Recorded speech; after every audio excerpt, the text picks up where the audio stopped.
எல்லாம் ஆயிரமாய் அடிசில் வைகள் 1000 அறப்புறமும் 1000 கொடியனாய் செய் கோலமும் வைகள் தோறும் 1000 மடிவியில் கம்மீர்களோடும் மங்களமும் 1000 ஒடிவியலை வேறு 1000 ஓம்புவாரின் ஓம்பலை. சீவக சிந்தாமணி.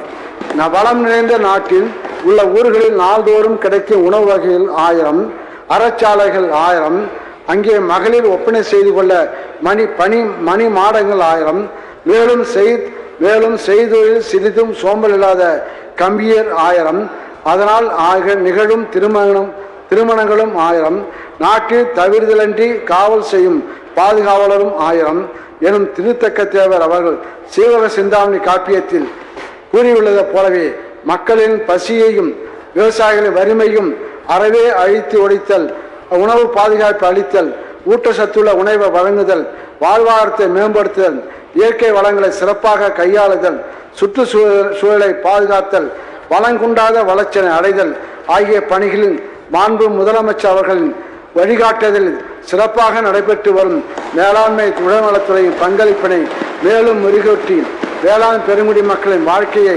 மேம்படுத்துவதே 4ஆம் வேளாண் நிதிநிலை அறிக்கையின் மேன்மையான நோக்கமாகும். வரும் நிதியாண்டுகளின் நிதிநிலை ஏற்ப அறிவிக்கப்பட்ட திட்டங்களில் அதிகமாக நிதி ஒதுக்கீடு செய்து மேலும் சிறப்பாக திட்டங்கள் அனைத்தும் செயல்படுத்தப்படும். இந்த மகத்துவமான 4ஆம் தனி வேளாண் நிதிநிலை அறிக்கையானது விவசாயத்தை தொடர்புடைய அனைவரையும் இணைக்கும் பலம் பொருந்திய பாலமாக இருக்கப் போகிறது என்பதை உறுதிபட தெரிவித்துக் கொள்கிறேன்.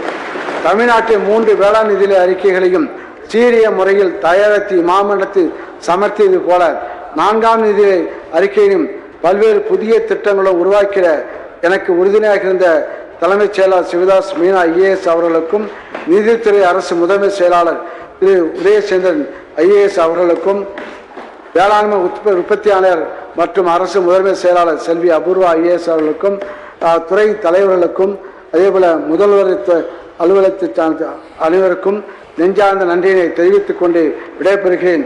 வாழ்க தமிழ், வாழ்க தமிழ்நாடு, வளர்க வேளாண்மை. நன்றி, வணக்கம்.